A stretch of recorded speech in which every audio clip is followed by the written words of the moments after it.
New inventions. Good morning, everyone.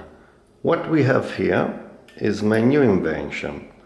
I'm not talking about the paint, I'm talking about this stuff. This is a smartphone holder. Let me show to you. This is a smartphone holder. As you can see, I put a phone in the phone holder. This is the design. You can switch up, move, adjust the length, point the length, and then put a strip to hold again. You can bend this in what position you like.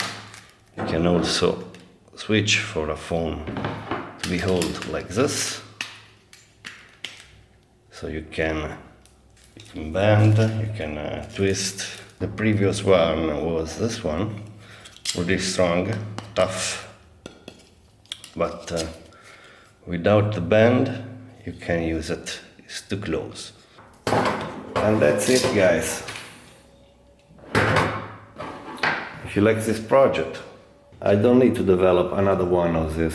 For me it's enough, but it's not very comfortable. To build a more comfortable one, we have to work on these sections.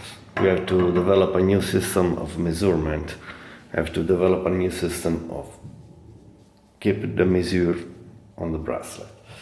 So, if this Kickstarter will be succeed, I will develop a new system of measurement for the arm. So maybe we can build a more comfortable bracelet design. Anyway, thanks for watching. Bye bye. If you like this video, subscribe to the channel.